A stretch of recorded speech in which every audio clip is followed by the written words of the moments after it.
Praise the lord. 42వ కీర్తన 11వ వచనం.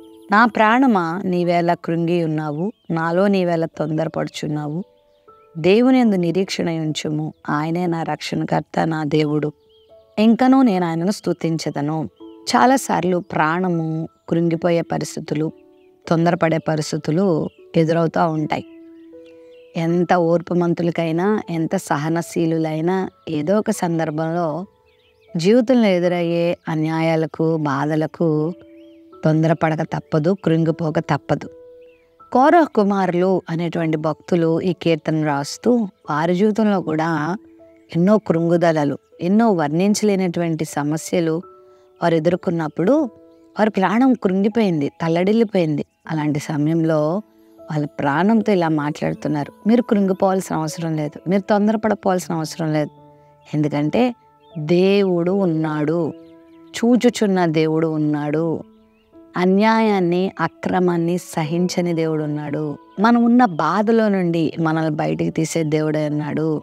ఆయన మనల్ని ఆదుకునే దేవుడే ఉన్నాడు. ఆయనను స్తుతించినప్పుడు, ఆయనను ఆశ్రయించినప్పుడు ఆయన ప్రతి ఒక్కరిని కనికరించే దేవుడై ఉన్నాడు. అలాంటి దేవుని నమ్ముకో, అలాంటి దేవుని మీద ఆధారపడు, కానీ కృంగిపోవద్దు అని తమ ప్రాణంతోనే చెప్తున్న మాట ఇది. మరి ఉదయకాల సమయంలో నువ్వు దేనికైనా కృంగిపోయి ఉన్నావా? బాధపడుతున్నావా? అన్యాయం, అక్రమాన్ని చూసి ఇబ్బంది పడుతున్నావా?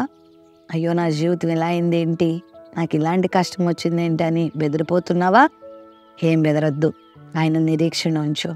ఆయన వస్తాడు, ఆయన మేలు చేస్తాడు, నీ ప్రార్థనను వింటాడు, నీ కన్నీటిని చూస్తాడు, నీకు మేలు చేస్తాడు అనే నిరీక్షణతో నువ్వు ఉంటే నువ్వు గొప్ప సహాయాన్ని ప్రభు నుండి పొందుకుంటావు, గొప్ప ఆనందాన్ని ప్రభు నుండి పొందుకుంటావు, గొప్ప సహాయాన్ని ప్రభు నుండి పొందుకుంటావు.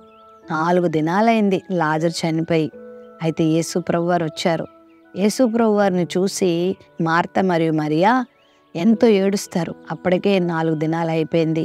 ఆ పెద్ద సహోదరి మార్త అంటుంది, ఇంకెప్పుడు వచ్చి నువ్వేం చేయగలవు అన్నట్లుగా ప్రభువును ప్రశ్నిస్తే, మార్త నువ్వు నమ్మితే నా మహిమ చూస్తావు అని ప్రభు అన్నాడు. మరి ఆ రోజు వారు నమ్మారు. ఆ చనిపోయిన లాజరు బయటకు రావడం చూశారు. నువ్వు కూడా ఉదయకాల సమయంలో నమ్ము. నీ కళ్ళ ముందు పరిస్థితి అంతా ముక్కలు అయిపోయిందా?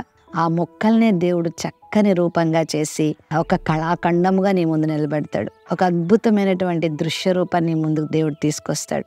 కాబట్టి నా జీవితం ఇలా అయిపోయింది, ఇంక ఓడిపోయాను, నీ దిగులు పడద్దు.